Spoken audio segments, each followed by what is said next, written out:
Hello students, welcome everyone. আমরা অধিবৃত্তের অঙ্ক শুরু করেছিলাম।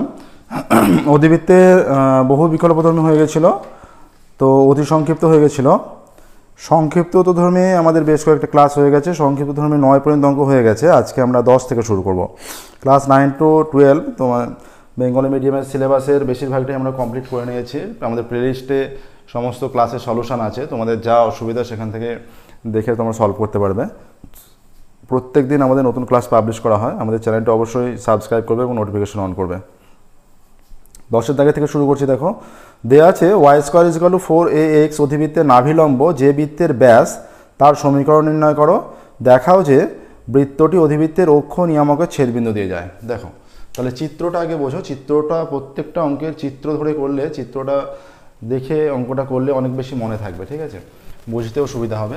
তাহলে y² = 4ax, তার চিত্র মোটামুটি y² = 4x এর অধিবৃত্তের চিত্র এইরকম। এবার এই অধিবৃত্তের মনে করো নাভি স্থানাঙ্ক এই জায়গায় আছে। তাহলে এইটা যদি শীর্ষ, এটা যদি নাভি হয়, মোটামুটি এইখানে নিয়ামক আছে, ঠিক আছে, এইটা নিয়ামক। কারণ এখান থেকে এই দূরত্বটা আর এই দূরত্বটা উভয় দিকে সমান হয়, দুটোই এ হয়, ঠিক আছে। আচ্ছা, এখানে কি বলেছে? এখানে বলেছে তাহলে অধিবৃত্তের নাভিলম্ব যে বৃত্তের, তাহলে নাভিলম্বের দৈর্ঘ্য কত হয়? এটা নাভিলম্ব হয়ে যাবে মোটামুটি এইরকম হয়ে যাবে। এইটা নাভিলম্ব, উভয় দিকে দূরত্বটা সমান হবে, ঠিক আছে। এইটা নাভিলম্বের দৈর্ঘ্য 4a, তাহলে এই দিকটা 2a, ওপর দিকটা আর নিচের দিকটা 2a, ঠিক আছে। তাহলে এইরকম একটা বৃত্ত মোটামুটি হচ্ছে। 2a যদি হয় এইটা দিয়ে যাবে, সেটা আবার এইটা দিয়ে যাবে। চিত্রটা নিখুঁতভাবে অঙ্কন করলে এইখান দিয়ে অবশ্যই যাবে। মোটামুটি এইরকম একটা হচ্ছে, ঠিক আছে। এইটা হবে, এইখানটা হবে বৃত্তের কেন্দ্র। এই দিকটা 2a, এইটা 2a, এটা আরেকটু এদিক চেপে যাবে, এইটা 2a, এইটা 2a, ঠিক আছে। তাহলে এটা নাভিলম্বের দৈর্ঘ্য মানে বৃত্তের ব্যাস হয়ে যাচ্ছে 4a, ঠিক আছে। তাহলে y² = 4ax অধিবৃত্তের এইটা চিত্র হলো, ঠিক আছে। এটা শীর্ষবিন্দু, শীর্ষবিন্দু স্থানাঙ্ক দেখো 0 0, এটা নাভি স্থানাঙ্ক a0। তাহলে এই দিকটা 2a, এই দিকটাও 2a, এইখানটা হয়ে যাচ্ছে 2a, এইটা a, 2a, ঠিক আছে, a, 2a স্থানাঙ্ক। আর এইটা হয়ে যাচ্ছে a, -2a, ঠিক আছে, এইরকম হচ্ছে। আচ্ছা, দেখো তাহলে y² = 4ax, y² = 4ax অধিবৃত্তের শীর্ষ বিন্দু 0 0, নাভি স্থানাঙ্ক a, 0, অধিবৃত্তের নাভিলম্ব কত? নাভিলম্ব 4a একক, ঠিক আছে, নাভিলম্ব 4a হচ্ছে। এখানে কি চেয়েছে? যে অধিবৃত্তের নাভিলম্ব যে বৃত্তের ব্যাস, তাহলে নাভিলম্ব যদি বৃত্তের ব্যাস হয় তাহলে নাভি নিশ্চয়ই বৃত্তের কেন্দ্র হবে। তাহলে অতএব এই অধিবৃত্তের নাভিলম্ব, এই অধিবৃত্তের নাভিলম্ব যে বৃত্তের ব্যাস তার কেন্দ্র নাভি স্থানাঙ্ক হবে নাভি a0 এবং ব্যাস হবে 4a একক। অতএব ব্যাসার্ধ সমান 4a/2 একক = 2a একক, ঠিক আছে, এইটা হচ্ছে। এবার দেখো কি চেয়েছে, দেখাতে বলেছে। দেখাও যে তাহলে যে বৃত্তের ব্যাস তার সমীকরণ। তাহলে আগে বৃত্তের সমীকরণ নির্ণয় করি। অতএব বৃত্তের সমীকরণ কি হবে? বৃত্তের কেন্দ্র a, 0, তাহলে x - a তার স্কোয়ার প্লাস y - 0 তার স্কোয়ার = ব্যাসার্ধ স্কোয়ার। ব্যাসার্ধ হচ্ছে 2a। এর আগে আমরা বৃত্তের চ্যাপ্টার করে এসেছি, ঠিক আছে। বৃত্তের চ্যাপ্টার যে কোনো প্রবলেম থাকলে আমাদের প্লেলিস্টে করা আছে, সেখান থেকে দেখতে পারবে। এটা দেখো হয়ে যাচ্ছে x² - 2ax plus a² plus y² = 4a², ঠিক আছে, বা x² - 2ax plus a² plus y² - 4a², ঠিক আছে, 4a² = 0, এটা হচ্ছে। তাহলে এখানে হয়ে যাচ্ছে অতএব x² - 2ax plus y square minus 3a square is equal to 0, এইটা আসছে দেখো। ঠিক আছে, এই সমীকরণটা আসছে, এটাই হচ্ছে বৃত্তের সমীকরণ। X square plus y square, x square minus 2ax plus y square minus 3a square. আর একটা পার্ট চেয়েছে দেখো, বলেছে দেখাও যে বৃত্তটি অধিবৃত্তের অক্ষ নিয়ামকের ছেদবিন্দু দিয়ে যায়। তাহলে দেখাতে বলেছে যে দেখাও যে বৃত্তটি তাহলে অক্ষ নিয়ামকের ছেদবিন্দু কি, আমরা এখানটা একটু মুছছি দেখো, এইখানটা যদি একটু মুছে দিই যে এখানে অক্ষ নিয়ামকের ছেদবিন্দু কি, এখানে এইটা অক্ষ নিয়ামকের ছেদবিন্দু হচ্ছে এইটা অক্ষ এবং এটা নিয়ামক। তাহলে এইটা a0 হলে এইটা ছেদবিন্দু মাইনাস a0 হবে নিশ্চয়ই। অক্ষ নিয়ামকের ছেদবিন্দু মাইনাস a0, অক্ষ ও নিয়ামকের ছেদবিন্দু -a, 0। এবার আমরা বাম পক্ষে মানটা নিচ্ছি দেখো, বাম পক্ষ সমান, বাম পক্ষে যদি আমরা এক্স এর জায়গায় মাইনাসে ওয়াই এর জায়গায় 0 পুট করব, মানে এই বিন্দুটা পুট করব, সমীকরণটা যদি ডান পক্ষের সঙ্গে স্যাটিসফাই করে, ডান পক্ষ সিদ্ধ করে যদি, তাহলে আমরা বলবো যে হ্যাঁ এই বিন্দু দিয়ে যাচ্ছে।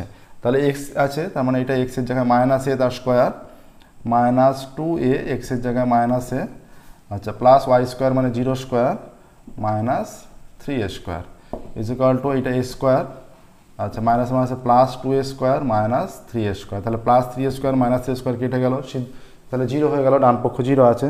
ঠিক আছে, অতএব বৃত্তটি অধিবৃত্তের অক্ষ নিয়ামকের ছেদবিন্দু দিয়ে যায়। অতএব বৃত্তটি অধিবৃত্তের অক্ষ ও নিয়ামকের ছেদবিন্দু দিয়ে যায়। ঠিক আছে, দেখো এইভাবেই করতে হবে। কিন্তু যে কোনো অঙ্ক যেগুলো ডাউট থাকবে সেগুলো অবশ্যই আমাদের জানাবে কমেন্টে, আমরা সেগুলো পুনরায় আলোচনা করব। ঠিক আছে, এছাড়া টেলিগ্রামে আমাদের গ্রুপ আছে, সেই গ্রুপে তোমরা জয়েন করতে পারো। সেখানে যদি বইয়ের বাইরেরও কোনো অসুবিধা থাকে সেগুলো তোমরা ছবি তুলে দিতে পারবে। টেলিগ্রামে খামারো ম্যাথ ক্লাস সার্চ করলেই সেখানে গ্রুপ পাবে, সেই গ্রুপে জয়েন হতে হবে ফার্স্ট, তারপর তোমরা প্রবলেম পাঠাতে পারবে। নেক্সট দেখো, এটা 10-এর হলো 11 অঙ্ক দেখো।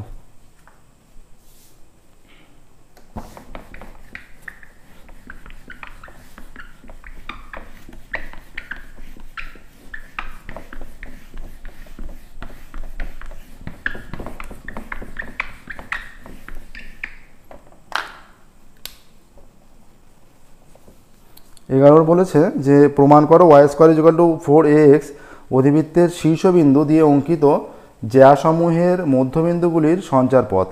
তাহলে দেখো y square is equal to 4ax অধিবৃত্ত মোটামুটি এইরকম, এইটা y square is equal to 4x অধিবৃত্ত। ঠিক আছে, y square is equal to 4x অধিবৃত্তের, এটা যদি y square is equal to 4x অধিবৃত্তের নাভিগামী না, y square is equal to 4x অধিবৃত্তের শীর্ষবিন্দু দিয়ে অঙ্কিত জ্যাসমূহের মধ্যবিন্দু সঞ্চার পথ। তাহলে এইটা শীর্ষবিন্দু এইটা, এবার শীর্ষবিন্দু দিয়ে অঙ্কিত যে কোনো জ্যা মনে করো এইটা। ঠিক আছে, এইটা যদি ও হয়, এটা ও এ জ্যা, তাহলে এর মধ্যবিন্দু মনে করো এইটা পি, এখানে পি এইচকে ধরে নাও। ঠিক আছে, এইটা হচ্ছে y square is equal to 4x অধিবৃত্ত। ধরা যাক y square is equal to 4x অধিবৃত্তের শীর্ষবিন্দু ও 0 0। ধরা যাক y square is equal to 4x, চিত্রটা অঙ্কন করবে। ঠিক আছে, অধিবৃত্তের শীর্ষবিন্দু 0 0, আর হয়ে যাচ্ছে ওয়ে হয়ে যাচ্ছে শীর্ষবিন্দুগামী জ্যা। ঠিক আছে, ওয়ে শীর্ষবিন্দু দিয়ে অঙ্কিত জ্যা, শীর্ষবিন্দু দিয়ে অঙ্কিত জ্যা, শীর্ষবিন্দু দিয়ে অঙ্কিত যে কোনো জ্যা। ঠিক আছে, আচ্ছা, পি বিন্দু, পি যার স্থানাঙ্ক এইচকে জ্যা এর মধ্যবিন্দু, ঠিক আছে। আচ্ছা, এটা যদি হয় আমরা অধিবৃত্তের ওপর যে কোনো বিন্দু কি ধরবো, ধরা যাক এ বিন্দু স্থানাঙ্ক, ধরি এ বিন্দুর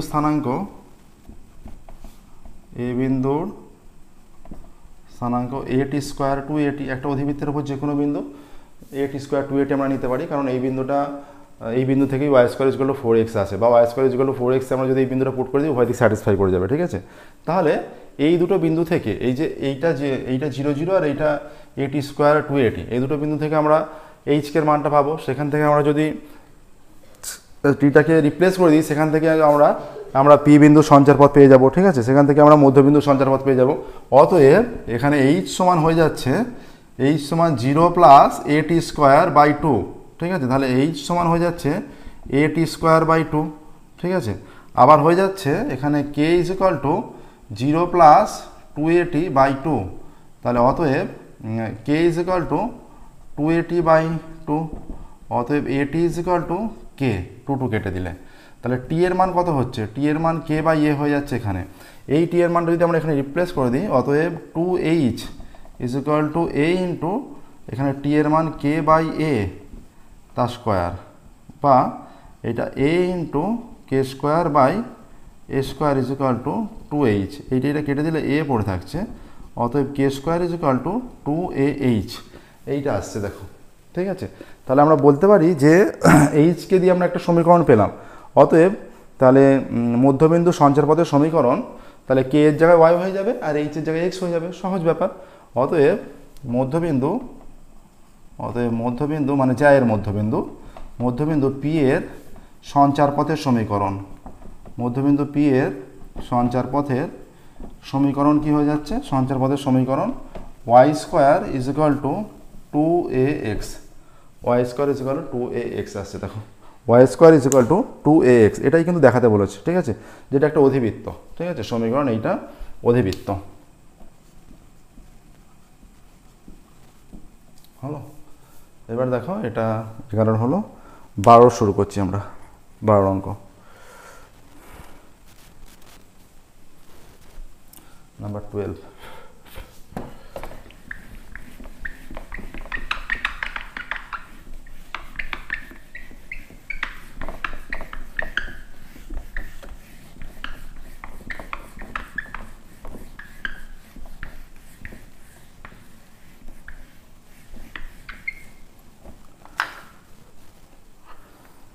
y² = 4ax অধিবৃত্তের নাভিগামী একপ্রস্থ জায়ের মধ্যবিন্দু সঞ্চারপথের সমীকরণ চেয়েছে।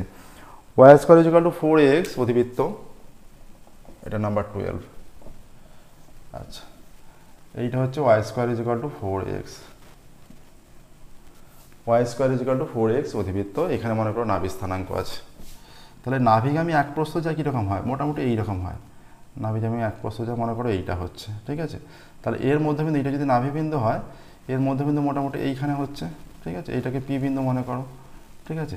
আচ্ছা, এইটা যদি নাভি স্থানাঙ্ক হয়, এই স্থানাঙ্কটা যে কোনো বিন্দু একটা কি হয়ে যাবে, এটা যদি at² 280 আর এইটা হয়ে যায় a/t² - 2a/t, এই স্থানাঙ্ক হয়ে যায়, ঠিক আছে।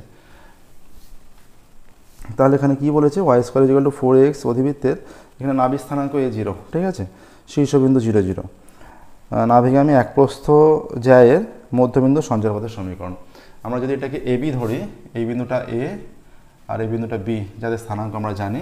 এবার পি বিন্দুর স্থানাঙ্কটা নির্ণয় করতে হবে। এই পি বিন্দুর সঞ্চারপথের সমীকরণ চেয়েছে, তাই তো, সঞ্চারপথের সমীকরণ। পিটাকে আমরা একইভাবে এইচকে যদি ধরে নিই, এইচকে ধরে নিতে পারি, ঠিক আছে। আচ্ছা, এখানে দেখো, এখানে পি বিন্দুর সঞ্চারপথের সমীকরণ নির্ণয় করতে হবে।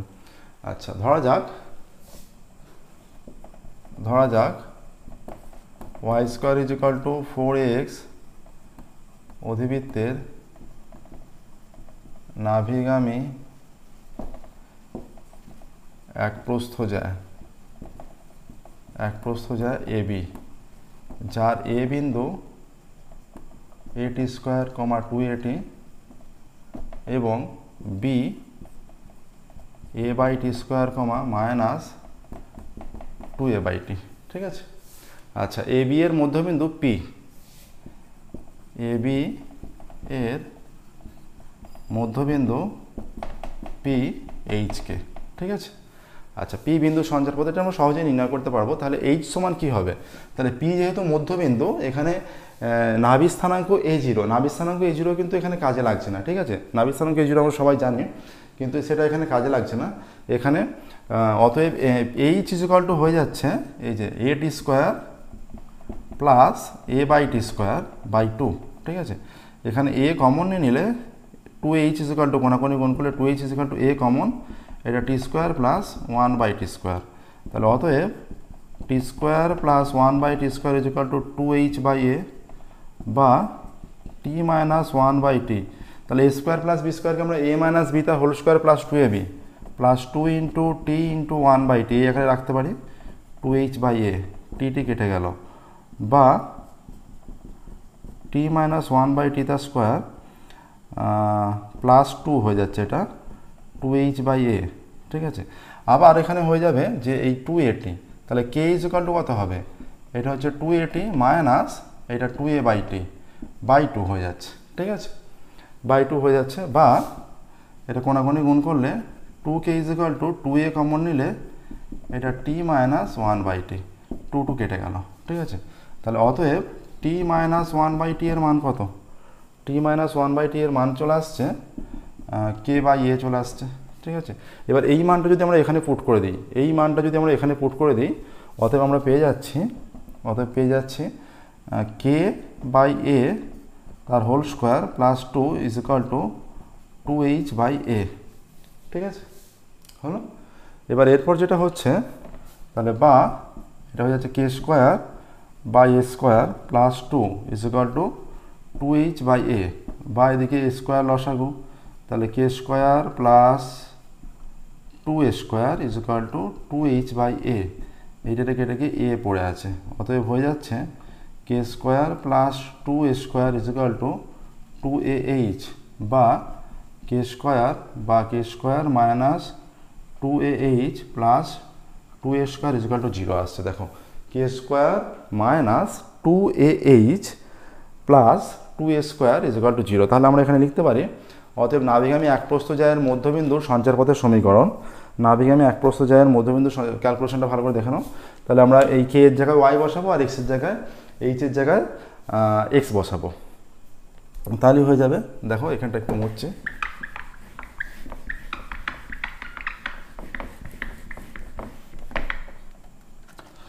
অতএব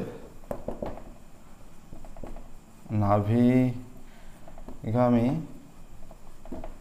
এক প্রস্থজায়ের মধ্যবিন্দুর সঞ্চার পথের সমীকরণ হয়ে যাচ্ছে y² minus 2ax plus 2a² is equal to 0। এইটাই সমীকরণ আসছে, দেখো এটাই সমীকরণ আসছে, y² মাইনাস 2ax, যেটা সমীকরণ আসছে আমাদের y² minus 2ax plus 2a² is equal to 0, নাভিগামী এক প্রস্থজায়ের মধ্যবিন্দু সঞ্চারপথের সমীকরণ, ঠিক আছে। দেখো 12 অঙ্ক কমপ্লিট হলো, 12 অঙ্ক আমাদের কমপ্লিট হলো। তো আজকের ক্লাস আমরা এখানেই স্টপ করবো, ঠিক আছে। তো পরবর্তী ক্লাসে আমরা 13 থেকে শুরু করব। যে কোনো ধরনের প্রবলেম হলে অবশ্যই কমেন্টে জানাবে। আজকে আমরা এখানেই স্টপ করছি। Thank you very much everyone.